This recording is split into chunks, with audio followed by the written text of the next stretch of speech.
There we go. Let me get my microphone and let's rock and roll. Vince with you on this our show, by the way. Do leave a comment, subscribe, rate, review, share the show. Shout it from the rooftops, will ya? We've got 1, 2, 3 stories from PettyRevenge and one that's going to break your heart. Truly. We'll wrap up the show with that one from r/TIFU. So let's get rocking and rolling right now.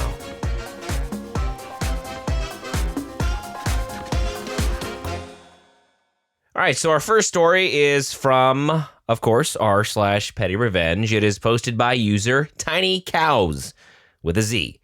My stepmother gets her just desserts after my father passed.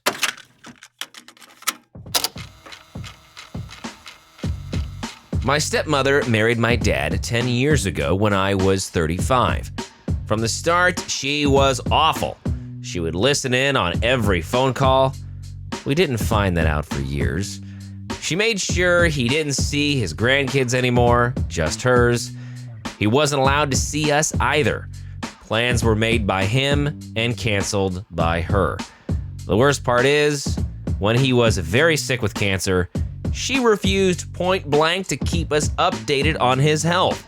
She told us in a group text that we were too mean to her, so we didn't get the information. How were we mean? We didn't send her cards and flowers on Mother's Day. Sometimes he would call me because she forgot to take his phone away from him after he was so ill and couldn't get out of bed to retrieve it. She didn't even tell us he passed for 3 days after.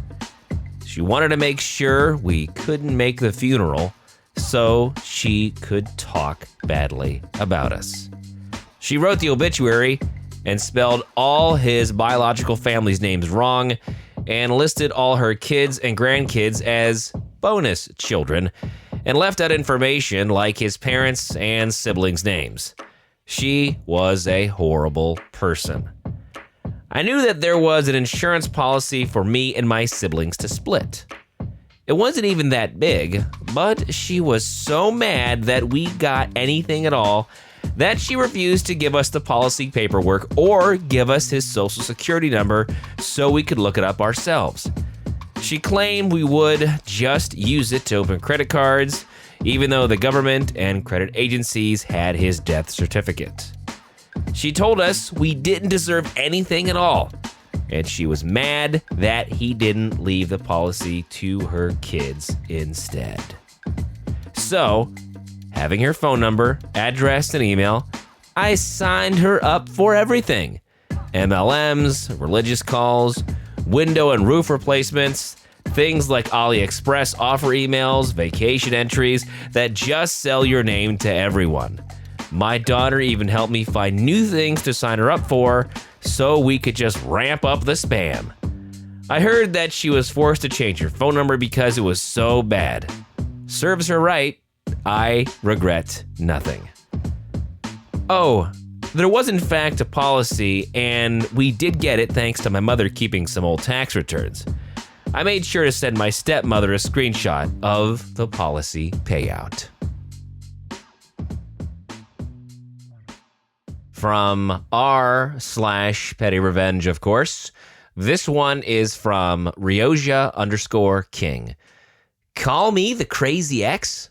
Okay, I will show you crazy. Context. My ex and I dated for 4 years. We had given each other promise rings and were talking about me relocating to his city. So we were pretty serious.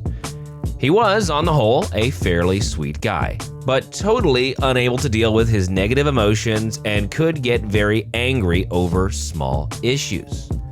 One big issue I had with our relationship was how badly he would badmouth me to his friends and family who very much coddled him. He ended our relationship on text while I was thousands of miles away from home for work. I'm a consultant engineer, so occasionally I travel for work. He ended it because he hadn't actually gotten over the argument we had a week prior. I suspect his friends and family egged him on after we had supposedly made up. After this, he blocked me on everything. The text was a couple of lines long with no actual explanation. Why I wanted revenge. For weeks, I spent my time mourning the end of my relationship, going to therapy, and trying to healthily process my emotions.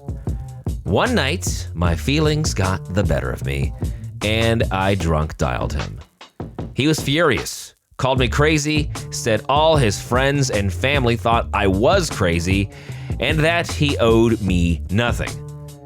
There I was trying to forgive him for my own sake, for the pain he caused me, and all the while he was seething and bad-mouthing me.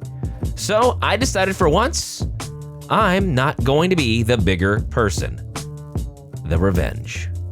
I religiously journal, and in our 4-year relationship had managed to fill 5 journals which describe everything in great detail.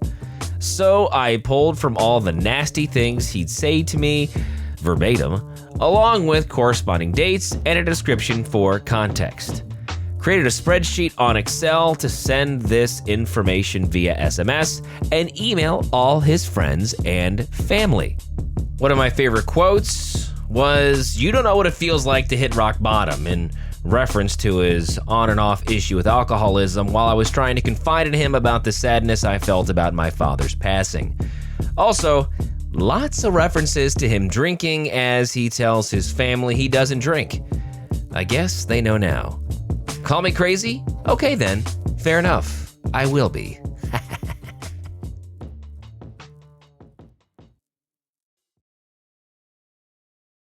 Once more from r/PettyRevenge from Think Pink Hair. Suspended me for no reason. Okay, I quit. Enjoy the smell in your new truck. I got word that my office was firing some people and it was due to less hours to go around. Funny enough, they're still posting on Indeed for new workers. That said, my bestie who taught me a lot in the industry was on the chopping block and was let go. However, it wasn't all her fault. She was a new hire. She fell within the 3 months probation time. Not saying the job was bad, but it has been 6-7 months since my work bestie left, and I was going to leave when she did, but the company kept stringing me along with promises of more hours and a better work truck. So I stayed. Last week, Friday, one of my foremen told me to my face that the girl beside me was better at her job than me. It hurt my feelings, but I moved on. Monday morning, my bosses called me and asked why I wasn't allowed back on that site I was on Friday. I said I had no clue, but because of that, they took me off the schedule for 3-4 days. Days off I didn't ask for. They also punished me for a contract that ended a month ago due to me doing something someone senior than me told me to do, which is not relevant to the story. They lack the communication to tell me that I was suspended. So I called a friend from an old company yesterday and asked if he was busy with work, and he told me he was. I moved over to his company. While I did that, I called my other job and told them I quit. They gave me some runaround answer and demanded I come in and work for them on Thursday when I wasn't on the schedule. In fact, they tried to tell me I was scheduled all week, but they canceled my shifts before they started, which baffled me. I said no, that I thought they were suspending me since I had all these days off. I proceeded to tell them I had received an offer and I took it, and I would like somebody to pick up my work truck. They told me to take time out of my personal day to drive to the office and drop it off. Now, I know they are a good company, but their business practices are not. To send a message they stink, I took 6 black ice little air freshener trees and I stink bombed the work truck. I put one in the rearview mirror to at least say there was one in there to make it smell nice, but the other 5 they will be looking for. That's what will make it stink for a long time to come. I know they switch the trucks often, so that beast will be making some poor guy's eyes water for months on end.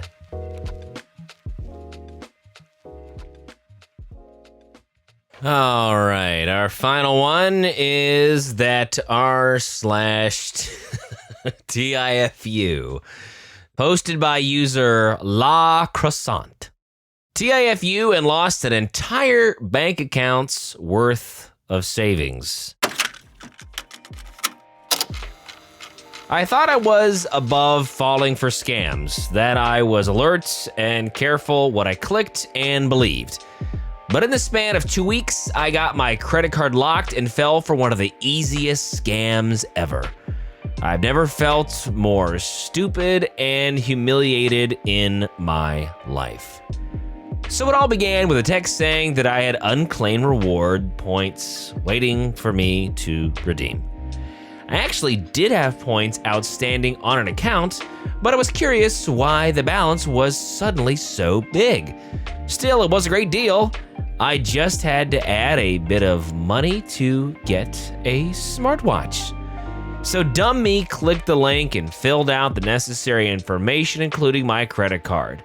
I have two-factor authentication on online transactions, and I immediately got a text that flagged a suspicious transaction for more than 100 times the amount I thought I entered. Right away, I called the bank and locked my card. I thought that was the end of that, and I would be more careful about clicking things willy-nilly without verifying the site. I'd be getting a replacement card in the mail, and it would be all fine. Flash forward 2 weeks, and I get a call from my bank right before my lunch break, telling me that my new credit card would be coming in a few days' time. But before that, they'll have to give me a cash back on my accrued rewards points since it won't be carrying over to the new account. Claiming rewards points, that was familiar. Oh well. There's nothing sus about this. They gave me their name, after all. So what if they asked me to pull up my banking app and keep it open, coincidentally preventing me from checking my emails? I'd have to watch out for the money, after all. So what if they asked for the last digits of my savings account or my username? They didn't ask for the password. So what if my bank has said several times not to share login details ever? This was them calling me, after all. Idiot. I fell for the same thing twice. Somehow, despite having what I thought was common sense and self-preservation, I gave them just enough personal information for them to log into my banking account.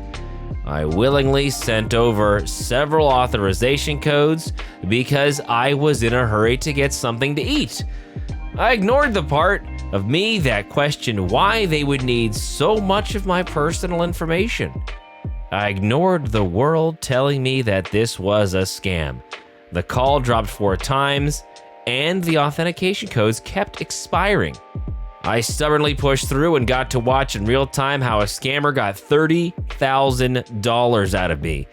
All of my savings for that account. They had the audacity to make the transfer description, "Thanks, ma'am." They even waited for my reaction before hanging up. I thought it was smart. I thought I knew better, but I didn't. I've never felt stupider and more humiliated in my life. I had to call the bank and explain how I was an idiot for falling for such an easy trap. I had to tell my friends that I couldn't hang out because they didn't have anything to pay for travel and meals with. I had to tell my parents that their supposed responsible kid let all their savings suddenly get stolen from them, and that's not something they're ever going to forget. Not that I would let them. I deserve the reminder that I'm a reckless idiot. Update. Some of you asked for one, so here it is.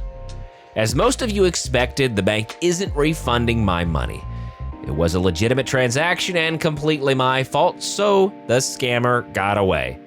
I can't pay for this month's bills, and I probably can't expect more of these scam calls if the original scammer decides to push their luck. So, money gone, lesson learned, figuring out how to survive for the rest of the year.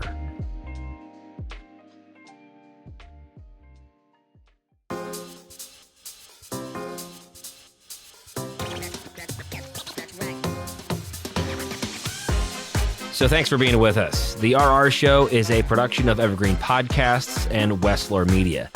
Now, if you'd be so kind, please follow or subscribe to our show wherever you get your podcasts. And if you're feeling extra nice, you might as well leave a 5-star review. But for more, visit the website, rrshow.com. That is rrshow.com. I'm your host, Vince. Thank you to my producer, Kevin, and we'll see you next time here on The RR Show.